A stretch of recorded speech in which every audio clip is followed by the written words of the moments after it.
BC బిల్లుకు పార్లమెంట్లోనూ మద్దతు ఇవ్వాలి. ఇక్కడ మాట్లాడుకుందాం. అందుకోసం ఢిల్లీ వెళ్తున్నాం. భాజపా రాష్ట్ర అధ్యక్షుడు రామచంద్రరావుకు దళితులు బీసీలంటే చిన్న చూపు. ఆయన పంపిన లీగల్ నోటీసుకు భయపడే వ్యక్తిని కాదు. ఉప ముఖ్యమంత్రి భట్టి విక్రమార్క. విద్యా ఉద్యోగ స్థానిక సంస్థల ఎన్నికల్లో బీసీలకు 42% రిజర్వేషన్ల కోసం శాసనసభలో తీర్మానం పెట్టినప్పుడు మద్దతు ఇచ్చిన పార్టీలన్నీ పార్లమెంట్లో బిల్లు పెట్టినప్పుడు ఆమోదం కోసం సహకరించాలని ఉప ముఖ్యమంత్రి భట్టి విక్రమార్క విజ్ఞప్తి చేశారు. ఈ అంశంపై ఆయా పార్టీల ఎమ్మెల్యేలు శ్రద్ధ పెట్టేలా చూసేందుకు తాము ప్రయత్నిస్తున్నట్టు తెలిపారు. ఇక బీసీలకు 42% రిజర్వేషన్లు ఇవ్వడం సహేతుకమైనదని నమ్మి కలిసి వచ్చే అన్ని పార్టీల నేతలను కలిసి పార్లమెంట్లో బిల్లు ఆమోదం కోసం మద్దతు కూడగట్టాలని ప్రయత్నిస్తున్నట్టుగా చెప్పారు. ఇది సరే భట్టి గారు మాట్లాడిన కానీ ఇంకా బీసీ బిల్లు వీళ్ళు కాంగ్రెస్ వాళ్ళు జనాలను ఎంత పిచ్చోళ్ళని చేస్తారంటే సీఎం రేవంత్ గారు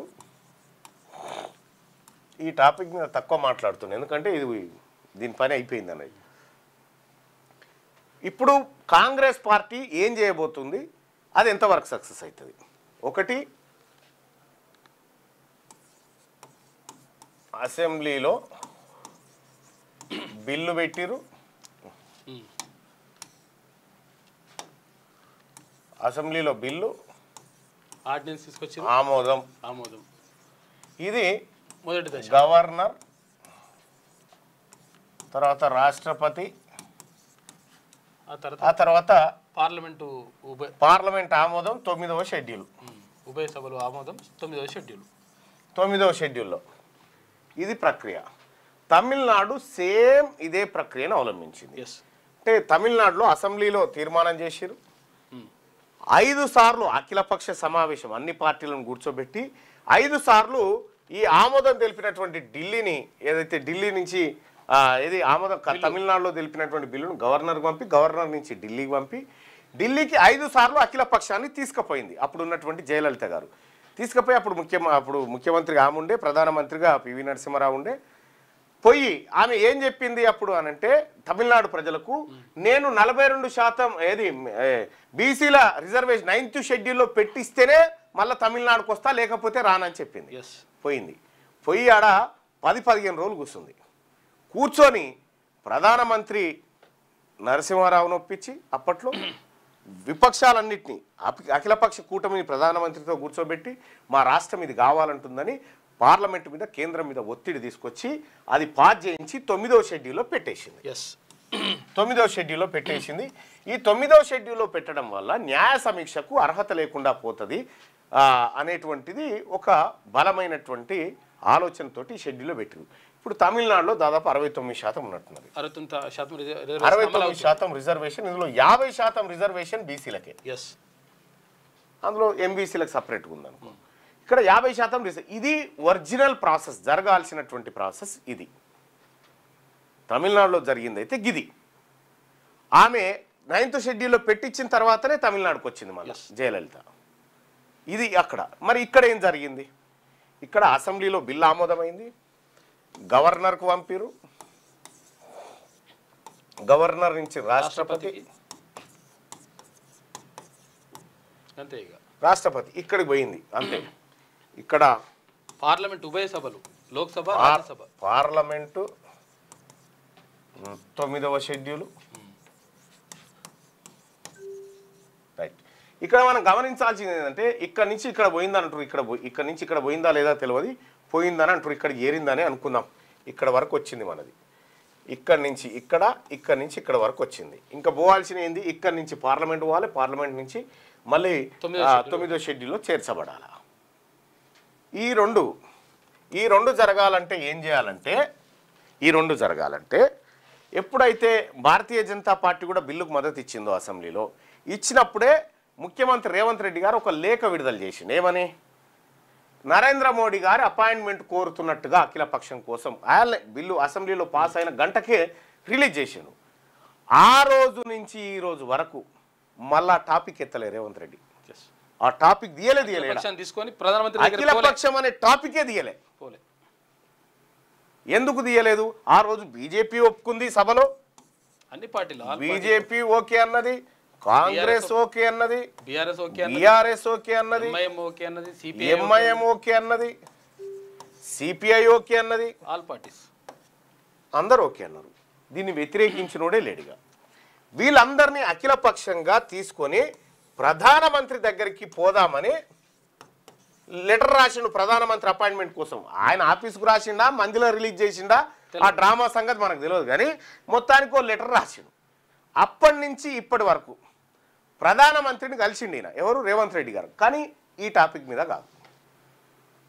ఇప్పటి వరకు అపాయింట్మెంట్ ఇవ్వలేదనేటువంటి ఒక కలరింగ్ తీసుకొచ్చినారు.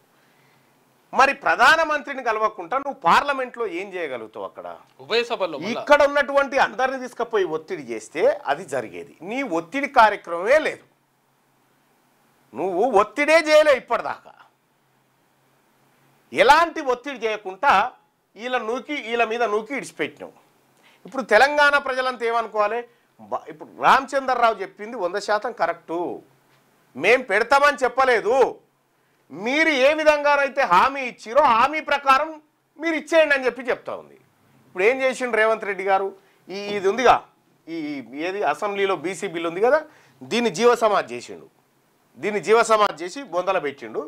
పెట్టి ఇప్పుడు నెక్స్ట్ రెండో డ్రామా ఆర్డినెన్స్ డ్రామా. ఈ ఆర్డినెన్స్ ద్వారా బీసీలకు 42% రిజర్వేషన్ కల్పిస్తాం అనేది మంత్రిమండలిలో చర్చ జరిగింది. దీని మీద పాలాభిషేకాలు అయిపోయినాయి, బుక్క గులాలు చల్లుకున్నారు, అయిపోయింది. ఆర్డినెన్స్ ద్వారా 42% రిజర్వేషన్ వస్తుందా? ఇంపాసిబుల్. బిల్లు ద్వారానే అసలు జరగాల్సిన ప్రక్రియ గిది. నిజంగా బీసీలకు రిజర్వేషన్ జరగాలంటే ఇటు అన్ని పార్టీలు పోయి ప్రధానమంత్రిని కలిసి పార్లమెంట్ను మెప్పించి 9వ షెడ్యూల్లో పెట్టి వస్తే 42% రిజర్వేషన్ అమలవుతుంది. ఎందులో? విద్య, ఉద్యోగాలు, లోకల్ బాడీస్లో ఇది అమలవుతుంది. ఈ ప్రక్రియను ఈడ ఎత్తేసిండు, ఈడ కాని దించిండు. ఈడ కాని దించి రేవంత్ రెడ్డి గారు ఇక మళ్ళీ ఆర్డినెన్స్ దుకాణం తెరిచిండు, దాన్ని జీవసమాజ్ చేసిండు, ఇంకో దానికి పురుడు పోసిండు, ఈ దినుసు తయారు చేసిండు. మళ్ళీ ఆర్డినెన్స్ అనే దినుసు తయారు చేసి ఇక దీన్ని ఏమంటాడు? పంచాయతీరాజ్ చట్టం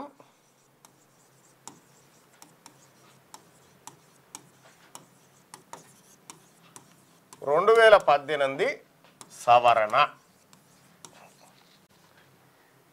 గతంలో కేసీఆర్ ముఖ్యమంత్రిగా ప్రతిపక్ష నాయకుడు జానారెడ్డి ప్రతిపక్ష నాయకుడిగా ఉన్నప్పుడు వీళ్ళిద్దరు కలిసి బీసీలకున్న 33% రిజర్వేషన్ను 23%కి తీసుకొచ్చారు. ఆ మహానుభావులు ఇద్దరు కలిసి బీసీల దగ్గరికి 10% గుంజి వీళ్ళిద్దరు అగ్రవర్ణాలు ఈడబ్ల్యూఎస్ వాళ్ళకు 10% ఇచ్చారు.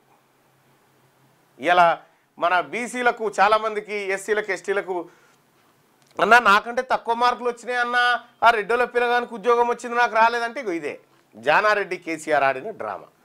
ఇక్కడ దీనికి సవరణ చేస్తాడట. సవరణ చేసి ఆ సవరణకు గవర్నర్ ఆమోదం పొంది అప్పుడు 42% రిజర్వేషన్ ఇస్తాడట. ఎట్లా 42% రిజర్వేషన్ ఆర్డినెన్స్ ద్వారా ఇస్తా అనేది రేవంత్ రెడ్డి మాట. ఇది సాధ్యమా? ఇది సాధ్యపడదు. ఎందుకు సాధ్యపడదంటే మీరు ఇక్కడ చూస్తే Indira Sawhney versus central government, union of India.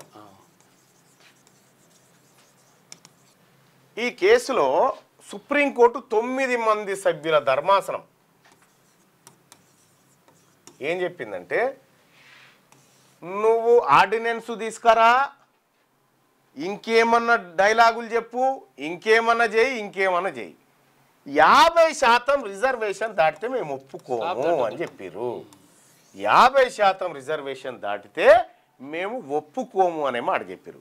ఇప్పుడు వీళ్ళు సమర్థించుకునేటువంటి ఈ పరమానందయ్య శిష్యులు ఉన్నారు కదా, ఇప్పుడు రేవంత్ రెడ్డి గారి చుట్టూ పరమానందయ్య శిష్యుల సంగతి, వాళ్ళ సంగతి చూస్తే వాళ్ళు ఏమంటారంటే ఈడబ్ల్యూఎస్ తోటి పెరిగింది కాబట్టి ఇక్కడ మనకు పెంచుకునే అవకాశం ఉంది అని చెప్తారు. విషయం ఏంటంటే ఈడబ్ల్యూఎస్ కోటా అనేది economically weaker section, politically weaker section కాదు. ఇది దీనికి సంబంధం లేదు. అక్కడ అనేక సార్లు ఏది మన మహారాష్ట్ర కేసులో, బీహార్ కేసులో కోర్టు ఇదే చెప్పింది. నీ ఆర్డినెన్సులు పనికిరావరా బాబు, తీసుకపోయి పెట్టుకుంటే నీకు దమ్ముంటే 9వ షెడ్యూల్లో పెట్టుకోమని చెప్పారు. మరి ఇక్కడ ఈ ఆర్డినెన్స్ ద్వారా వస్తుందా 42% రిజర్వేషన్ అంటే రాదు. మరి ఎందుకు తెచ్చిందంటే ఏదో జరుగుతున్నట్టుగా కలర్ ఇవ్వాలి కదా, బీసీలను వట్టిగానే నమ్మియాలి కదా. ఇక ఇక్కడ నిన్న రామచంద్రరావు గారు 42% రిజర్వేషన్ విషయంలో మేము 9th షెడ్యూల్లో ఏది పార్లమెంట్లో పెట్టి 9th షెడ్యూల్లో పెట్టాము, అది కాదు అని చెప్పిండు. ఎందుకు కాదు రామచంద్రరావు గారు? ఈ అఖిలపక్షం అంతా అసెంబ్లీలో ఏకగ్రీవంగా తీర్మానం చేస్తే బాధ్యత గల ముఖ్యమంత్రి రేవంత్ రెడ్డి అఖిలపక్షాన్ని తీసుకొని ఢిల్లీలో ప్రధానమంత్రి ముంగడ కూర్చోవాల్సిండే కదా. ఎందుకు కూర్చోలేదు అంటే పొరపాటున ప్రధానమంత్రి కూడా సరే పో అన్నాడు అనుకో, ఇక బీసీలకు రిజర్వేషన్ వస్తుంది. మరి ఉన్నదేమో రెడ్డి సర్కారా, రెడ్డి సర్కారు ఉండగా బీసీలకు రిజర్వేషన్ ఎట్లా వస్తుంది? రేవంత్ రెడ్డిది కంప్లీట్ డ్రామా, 100కు 200% డ్రామా. రేవంత్ రెడ్డి ఆడేటువంటి డ్రామా. బీసీ ప్రజలారా, మన ద్రోహులు ఎవరో మనకు కంప్లీట్గా అర్థమైంది. ఈ ఆర్డినెన్స్ ద్వారా 42% రిజర్వేషన్ కనుక లోకల్ బాడీ ఎన్నికలు విద్యా ఉద్యోగాలలో తీసుకొస్తే ముఖ్యమంత్రి గారు నేను ఛాలెంజ్ చేస్తా ఉన్నా, ఈ ఆర్డినెన్స్ ద్వారా 42% రిజర్వేషన్ బీసీలకు విద్యా ఉద్యోగాలు స్థానిక సంస్థల ఎన్నికల్లో తీసుకొస్తే నా రాజీనామా ఎప్పుడు చేయాలో చెప్పు చేస్తా. ఒకవేళ దీని ద్వారా రాకుంటే మీరు రాజీనామా చేస్తారా? నేను ఛాలెంజ్, నేను రెడీగా ఉన్నా. నేను నా ఎమ్మెల్సీ పదవికి రాజీనామా చేయడానికి రెడీగా ఉన్నా. దీని ద్వారా నువ్వు 42% రిజర్వేషన్ విద్యా ఉద్యోగాలు స్థానిక సంస్థల్లో 42% రిజర్వేషన్ బీసీలకు ఇస్తా తేగలిగితే, నిజంగా తెచ్చి చూపిస్తే తెల్లారి నేను రాజీనామా చేయడానికి సిద్ధంగా ఉన్నా.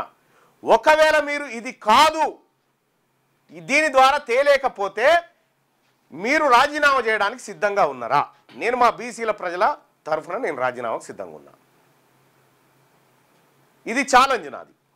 6వ తరగతి నుండి 10వ తరగతి విద్యార్థులకు గొప్ప అవకాశం. ఏపీ, తెలంగాణ మరియు సిబిఎస్ఈ విద్యార్థులకు ఎలాంటి అడ్మిషన్ ఫీజు లేకుండా సంవత్సరానికి కేవలం 1000 రూపాయలకే ఐఐటీ స్టాండర్డ్స్ తో ఆన్లైన్ ట్యూషన్స్ చెప్పబడును. 15 ఏళ్ల సుదీర్ఘ అనుభవం గల ఫ్యాకల్టీతో క్లాసులు నిర్వహించబడును. ఇప్పుడే ప్లే స్టోర్ నుండి ధర్మవాహిని యాప్ ని డౌన్లోడ్ చేసుకోండి. వివరాలకు సంప్రదించండి 7893051526.